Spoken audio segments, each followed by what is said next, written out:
Anda meminta orang lain berhenti menyebut kadrun, sementara cungur Anda masih tidak berhenti menuduh orang lain yang lebih sadis daripada istilah kadrun. Coba mikir bos, coba mikir.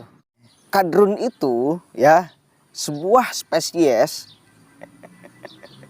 itu adalah manusia, tetapi dihilangkan fungsi natiknya.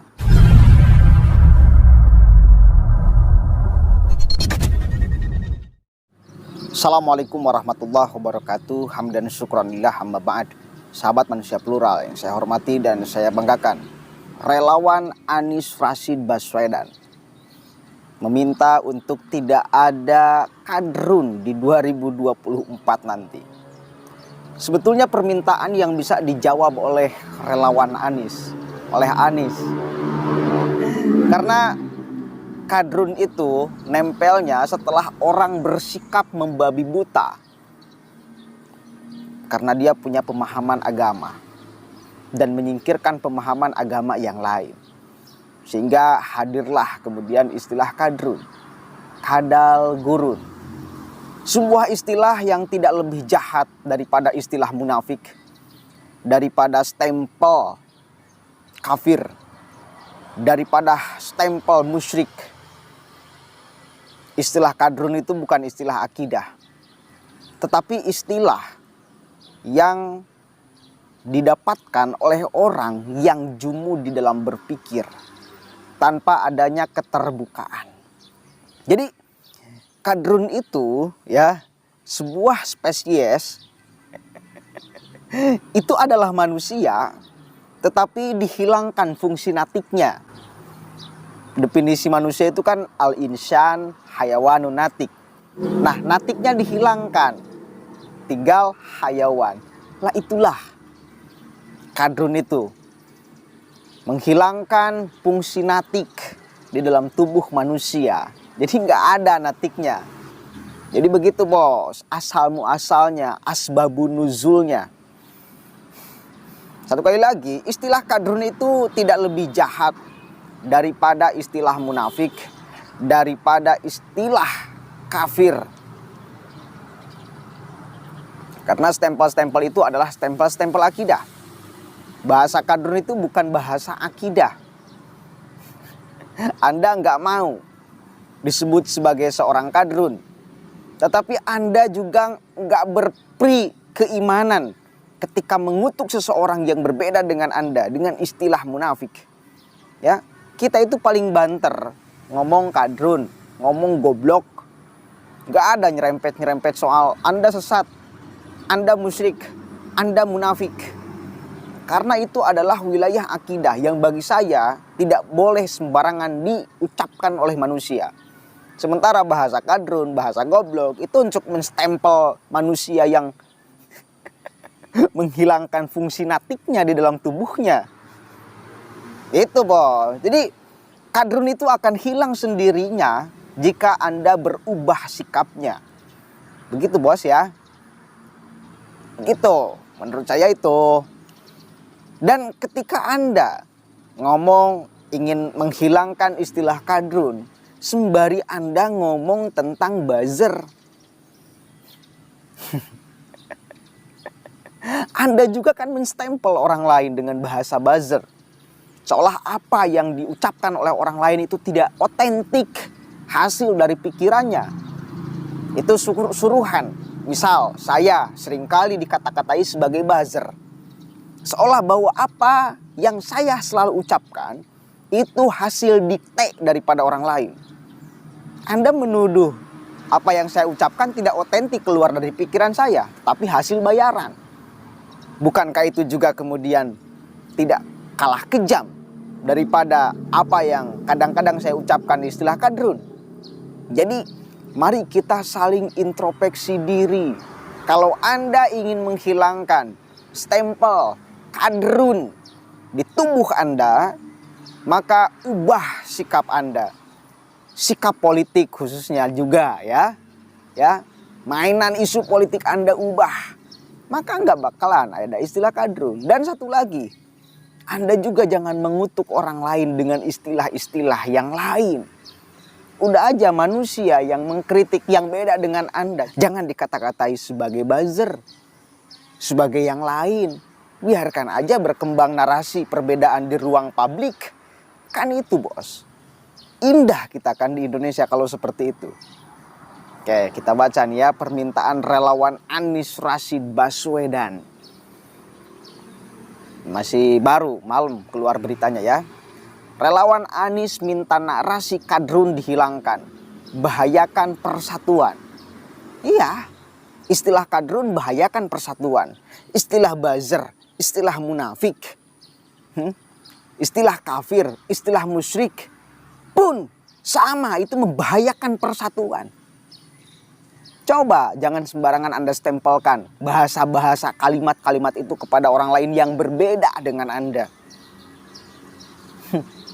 Jangan ingin menang sendiri bos. Lanjut. Kelompok relawan Anies Baswedan yang tergabung dalam Sekretariat Kolaborasi Indonesia (SKI) meminta istilah kadrun tak lagi digunakan oleh semua pihak di pemilu 2024. Saya sepakat. Adapun hal ini menyikapi narasi nasdrun yang berkembang di dunia maya. Adapun itu mulai muncul setelah Nasdem menetapkan Anies Baswedan sebagai calon presiden yang akan diusung di Pilpres 2024. Oh, jadi kan sekarang ada istilah baru, nasdrun, Nasdem kadrun. Aduh, itu gotak-gatik aja netizen saya kira, karena kekecewaan terhadap kelompok Anda.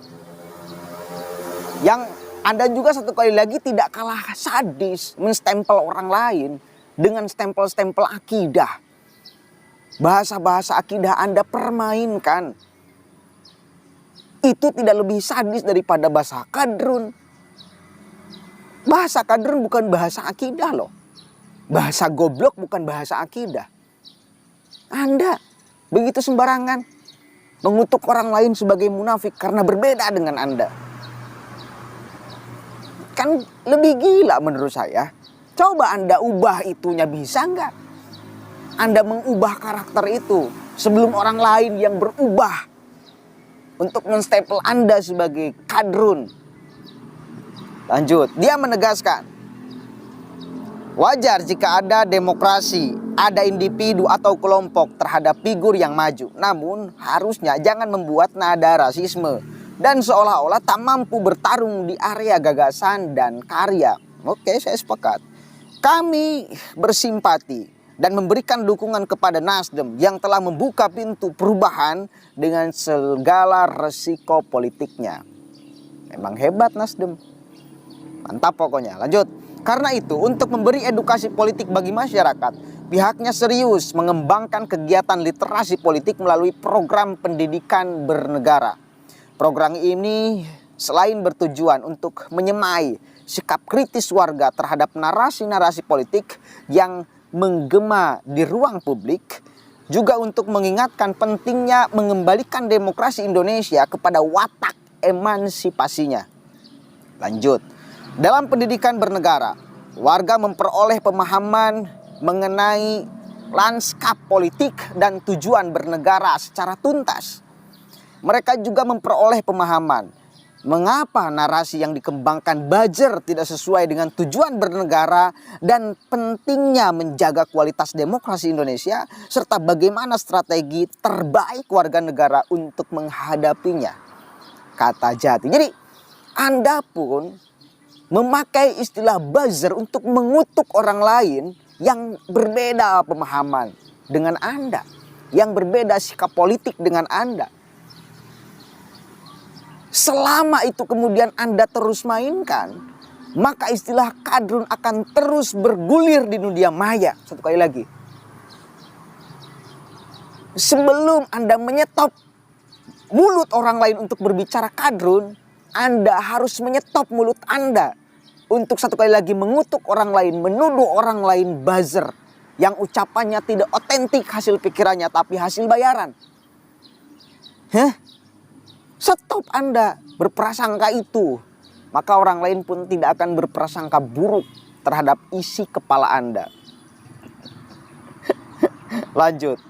Anies Baswedan mulai berpamitan sebagai Gubernur DKI Jakarta yang akan dilepaskan pada 16 Oktober 2022. Adapun itu disampaikannya saat menghadiri tablik akbar kaum syarikat Islam dalam rangka milad ke-117 tahun di Masjid Istiqlal. Oke, intinya itu ya.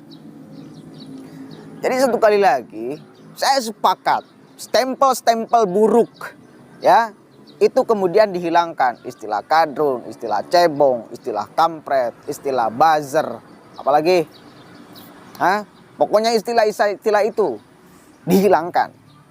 Cuma kan ini harus ada kesadaran semua pihak. Termasuk kan kemarin juga Gatot meminta untuk istilah itu dihilangkan. Untuk tidak kembali dimainkan, digemakan di ruang publik. Sementara Anda juga nggak sadar, sering memainkan isu-isu yang receh gitu loh. Misal menstempel orang sebagai PKI. Itu kan tidak lebih sadis daripada bahasa kadrun PKI itu. Kenapa Anda terus pakai kalimat itu untuk mengutuk orang lain, untuk meninju orang lain, untuk memukul mundur orang lain lawan Anda? Anda meminta orang lain berhenti menyebut kadrun. Sementara cungur Anda masih tidak berhenti menuduh orang lain yang lebih sadis daripada istilah kadrun. Coba mikir bos, coba mikir. Mari kita teliti apa yang sebetulnya terjadi di ruang maya ini. Mudah-mudahan ada manfaatnya. Allahul muwaffiq ila aqwamit thoriq. Allahu a'lam bishawab. Assalamualaikum warahmatullahi wabarakatuh. Salam NKRI. Pancasila Jaya.